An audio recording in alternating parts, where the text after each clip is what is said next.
I'm doing it on politics. I still do politics at uni. I was saying to Joel before, I got convinced to do politics at sixth form by one of my teachers. Like he was like, you have to do it. You love history. You love politics. I ended up doing it at university. I never saw that teacher again, so I wasn't able to thank him. Did you want to thank him? Were you pleased afterwards? Yeah, it's like the course at uni wasn't quite what I wanted, but I enjoyed politics. Another thing I said before is I see politics is kind of like a sport you've never watched before. And if you don't know, if you don't understand it, if you don't know anything about it, if you're looking from outside in, it can seem really, really daunting. Because there's all this terminology and there's all these different systems of how things work. Once you learn those small things, it's not that difficult. It's really not. It's like with any sport. If you've never watched cricket before, if you watch it, you're not going to have a clue what's going on. You're not going to enjoy it. Once you start to learn the rules and how it works, it's like okay, then you can see how it all works together. It gets a lot more interesting. Right, the question to the group: What is politics? What is politics? In like a complete base. The way that things should be done. It's people who represent groups of people and what they want in life. Anyone else? Different tribes of people. A debate. Yeah, a debate. Exactly that. Politics is the resolution of a problem through debate and conversation. Obviously, force and things like that are used as political tools, like terrorism. Terrorism is a recognised form of politics. Terrorism, they use the same tactics, they do it for a goal, they have strict criteria. If they don't meet that criteria, it's not called terrorism. It's in politics. It's not really a debate if you're blowing someone up, but mainly the base definition of politics is two people trying to resolve a problem through conversation. So that could be, where do you want to go for dinner tonight? What film do you want to watch tomorrow? It's like that. That's politics. If you have different views, it's just a discussion to try and resolve the problem. Obviously, politics goes into like party politics and stuff like that, but that's the mainstream. That's what we all see when we think of politics. That's what we imagine. We think of the president, we think of the prime minister, and stuff like that. But like before, you said, to represent people, you have political parties that do that. But one of the biggest sort of movements that people don't think is politics is like pressure groups. So like Greenpeace and Peter and Fathers for Justice, Amnesty International, RSPCA. These are all pressure groups that represent a cause, a belief, and they will lobby for that belief. That is a form of politics. You might not vote for anyone, but to be a part of a pressure group, to be part of a charity like Oxfam, or NRA in America. Yeah, they're bigger than the actual party exactly. America's crazy when it comes to pressure groups because freedom of speech, because you can literally say whatever you want. That's why the KKK are allowed to exist. They have one pressure group. If people watch South Park, you might have heard of it, but it's completely true. It's called NAMBLA, and it stands for the North American Man-Boy Love Association. So it's like the relationship between men and children. Sexual or? Well, love. Love. Man-boy love. That's how they frame it. That's really offensive. But sounds sexual. Yeah, it does. Just saying. You don't need to read the types between the lines. Yeah. What's that man? What is that exactly? What does that specifically entail? So, like, that is a form of politics. If you have a belief, someone will represent you somewhere down the line, probably. It can go from the tiny obscure, like NAMBLA, I can't imagine they have many members, but it can go all the way up to, like, the Labour Party, the Conservative Party, things like that. Trade unions as well. Trade unions are a huge part of politics. They're pressure groups, they represent you. Can we unionise? Is there a trade union for Teachers teachers here? in the In UK, here? there's probably Yeah. one for the EU. But, And there may be a global one, I don't know, Yeah. but there's a teachers' union. I've heard of that in the UK, Yeah. and it's pretty powerful because a lot of teachers go on strike Yeah. every now and then as they're public sector workers. But I don't know, but don't know about here specifically. yeah. No, it's like mentioning strike. Striking is a way of bringing that political change. In the 80s, the miners, or 70s really, the miners had the UK on its knees. They stopped going to work.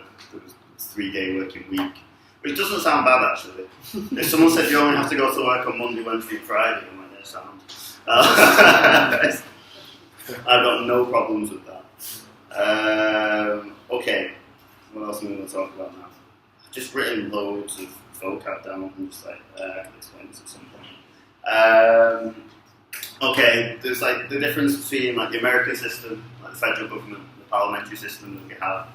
In America, they have 51 places where they make laws. They have one in each individual state, and then they have Washington DC, like the federal central government. Federal law looks over everything, state just within the state. But then we have parliamentary politics, like in the UK, where it's just one legislation, one place where you make the law. And the head of state is the Queen. In America, it's the president. That's just really, really quick. I'll just bore you here if I go on with these terms. Like, okay, I'm gonna say some words, and if I want you to try and figure out what it is. So, bicameral. By what? Bicameral. Bicameral. Yeah. There's bicameral and unicameral. No. Yeah. No. Why must be Two. Yeah, you use one. Yeah. Yeah. Almost said it. Exactly. What's Mia's got it. Two legislative chambers. Yes. So the House of Commons and the House of Lords. Okay, right. The House of Representatives, the Senate. Yeah. Unicameral, just one. Yeah. So typically unicameral comes from like an autocracy, like a totalitarian regime. So like North Korea has a unicameral legislation. China has a unicameral legislature even. Oh yeah, that's the thing. Separation of powers. Judges are political. They're not supposed to be politically biased, but judges can change the law. The interpretation of the law. So judges have a massive part to play when it comes to legislation and the laws that we adhere to. But they're not elected, they're not voted for by anyone, they're This is not what your represented. landmark cases. Yeah. So it's like I'm going to go on here. In 1898, Plessy versus Ferguson in America said that segregation was legal. That separate but equal was legal. So it was a train car, there was a white train car and a black train car. And they took that to court and they said that was completely legitimate. In 1954, I think it was Board of Education versus Brown, and it said that separate but equal was illegal. So the law had never changed, the paper had never changed, but a judge changed the law through his interpretation. So it's not all through politicians. It can depend on what judge you have on a certain case. You can have a conservative judge or a liberal judge, and that will change the interpretation of the law, and then people after that have to interpret it that way. It can change. There's like some of the simpler stuff, like incumbent, spin, democracy, autocracy, theocracy. A theocracy is a religious-based government. A religious-based government? Yeah. Okay. So, autocracy is like a dictatorship. There's one person in power. A theocracy, there's only one I can think of, and that's Iran. Okay. Oh, Iran and the Islamic State, if you consider it a state. Yeah. That's a theocracy. Yeah. It's based on religion. Filibuster. Yeah, talking so much to waste time, Yeah. so you run out of time to be able to. Yeah. It's a really, really weird thing. It shouldn't really be legal. There's gerrymandering. Oh, I've heard of gerrymandering, but I don't remember what it is. What's that? No, it was a guy called Jerry, and they called it. He was like a salamander. So they named it to gerrymander, like a snake. That sounds But gerrymandering is changing the boundaries for areas. So you can there's some if it's like Labour and there's some Conservative voters here, you're like, no, we don't want that. Yeah. To our constituencies here, so you can have a seat. Yeah. So you get people. So what do you think about the way that the constituencies are divided in the UK? Do you think it is divided fairly? It depends, because gerrymandering, what do they call it? Not reclassification, but like redrawing of the map, they do it every 10 years, and it depends who's in power.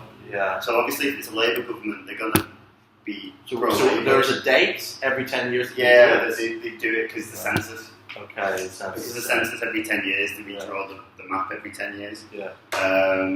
At the minute, I think it's reasonably fair. I think there's about 90,000 people per constituency. And also, we don't have proportional representation. No. So is that a good idea or not?